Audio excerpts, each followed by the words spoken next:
Soulection. I think everybody realizes that we're in kind of a new era of doing things. Like, the internet really dictates the way we move in the world now. So, hell, why not try new things? I'm not going to wait.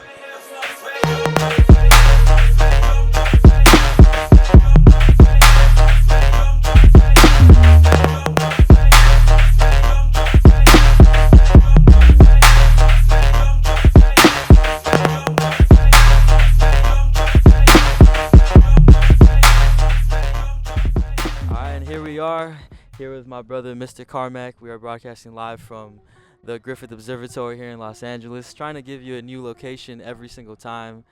I think it really keeps it interesting, right? But yeah, man, how you doing, brother? I'm good. How are you? Good.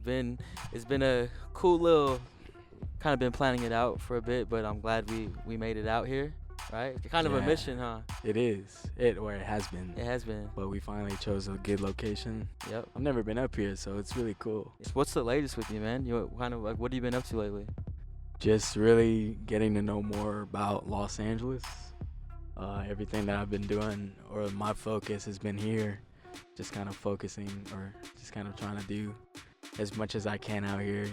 Explore different areas and niches and communities and stuff like that. So, over time I've just been, getting to know more, I guess. What would you say? Because were you born and raised in Hawaii? I was born and raised in San Francisco, California. And then you moved to Hawaii for a while, right? So I, spent 18 years growing up in San Francisco, and then I moved to Long Beach for 3 years, two and a half years actually. Yeah. Went to college there. Yeah. That's actually where we met. Like the first time we actually met was at Long Beach State. Yeah. Remember that? Like we had been talking. I do. But the first time we met was at, because I had a little bit of interest in the radio and the radio station there. Yeah. K Beach, shout out that. Yeah, shout out K They're Beach. They're really good. Yeah. But, aside from Soulection and everything it's done for you, they've done a lot for the school and for pretty much Long Beach radio.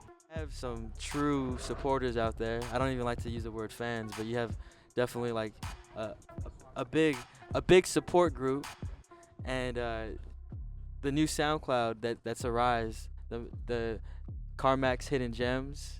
Oh yeah. Yeah. That's not my page. That's not your page, because a lot of people actually think that you created that page. No, and like that's just like your third page. No, so there's about that's 2 or 3 pages out there that aren't mine. Really? But actually have what is now the bulk of my music on SoundCloud. Yeah. So I myself have 2 pages that I originally set up to be 1 page for upcoming projects or random beats that I figured I'd share. Yeah. I like to keep my SoundCloud super informal, and then the other page that I have has all of my existing releases, my old releases, just that you can sort through. Now, how does that make you feel though? Like just have like, it's great. And some of the tracks that they it's have, a little weird. I'm like, how do they? A have lot of the some tracks those on there were a couple tracks that, this guy put up that I hadn't even thought about in years. He must have been doing real digging to find those tracks. Maybe ripped them from your old YouTube channel? Yeah, like I have an old YouTube channel that people... What is that channel, by the way? It's KADJRARE. Kajrare. It's super old, man. Don't go there. It's super old. And I have like other beats on SoundClick and SoundForge and... Dang, I didn't even know that. Websites, like stuff like that are still up, but you have to find... I really enjoy like how you don't follow any format or any tradition. You're kind of just like...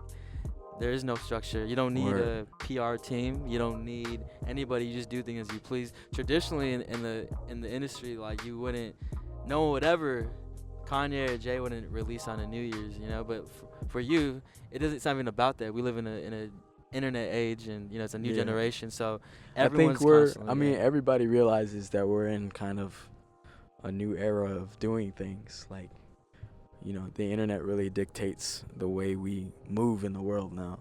So, hell, why not try new things? I'm not gonna wait and sit there for, a placement to come from Interscope or like any sort of major label Do it for like yourself. 2.5 years while, some artists sticking around. I'm not gonna wait for that. Your laptop was stolen. Yeah. I mean, all that work and all those exclusive sessions that you had with like people we can't even speak about. How did that make? I mean, how frustrating was that for you? Yeah, I mean, I lost sessions from like a lot of rappers. I lost sessions with homies. I lost sessions. There was a bunch of sessions from the game that I lost. There was a bunch of sessions from other folks, man. It was a lot, but I think anybody who's either produced or made videos or done any sort of computer medium has gone through a hard drive crash in their life. Yeah, definitely. So this is what is your crash number solution? 4, What was your solution to that? Like how have you handled like keeping your music protected and? Oh yeah, now I have like 3 hard drives. Okay, and you just keep backing up And with I'm different backing sessions? everything up and doing all this crazy shit. Maybe like some cloud storage or something. You know No? what? I haven't done the cloud. I have cloud stuff, like I have Dropbox and stuff, but I Because haven't my thing is like, uploaded my whole laptop on the unless cloud you have an storage. extra external that you keep at home and you actually back that up like once a month.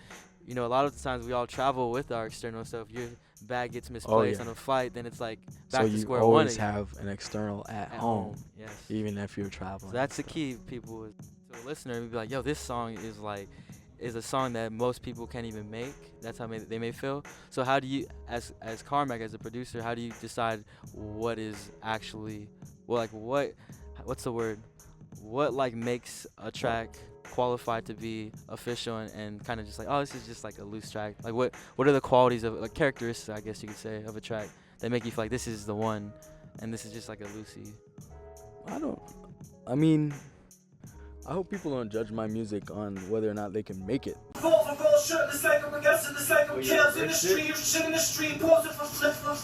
the fuck? It's Action Rising.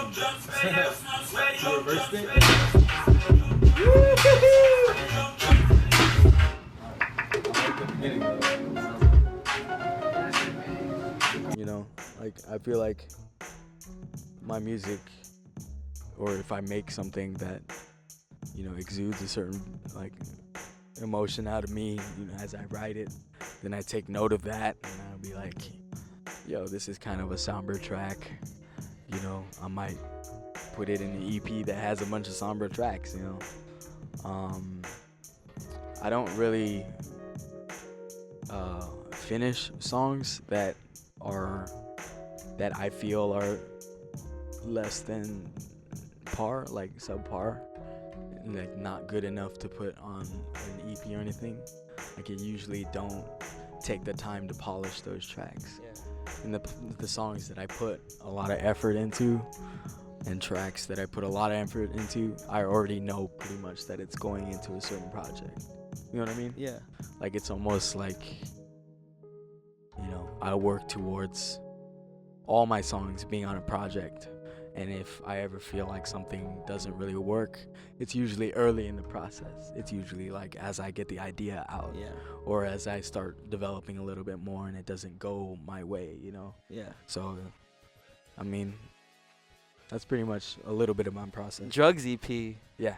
Now, are drugs a big part of your life? Like, the music you make, do they enhance, or do they bring you to a darker side that you can't focus straight, or what do you think? I have a weird relationship with drugs that I'm not really gonna go into, but it's definitely it's an okay part of my life. The reason why I've been calling my music or my EP drugs or drug themed or dime bag or things like that lately is I just feel like I'm handing my music out like it's drugs. I like hand that. out, like It really is drugs. like you create a relationship with your drug dealer. It's like someone that, is always there to help you to get your fix on certain types of things, whether it's drugs or music. And I feel like there's a lot of parallels from me as a musician to being kind of someone that pushes music.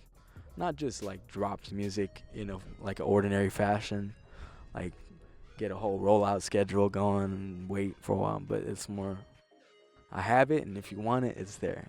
Come get it. So, I really want to kind of promote that aggressive approach to releasing music. Yeah, and I could honestly say I could vouch for pretty much everybody that your music is in metaphorically like a drug to people because they can't get enough. And I know that when there's only a few people that when they upload something on SoundCloud that you can literally, no matter what you're doing, if you're in the car, you're about to board a flight, you will literally stop what you're doing and listen to a Carmack track. And I could say I do the same for myself, because every time you play every time you upload, I know it's something that makes sense. Thanks, man. And a majority of it is just off the charts. And I just hope, I hope it makes sense. Yeah, I love it, man. And I think that's a rare trait is being able to make people feel that way.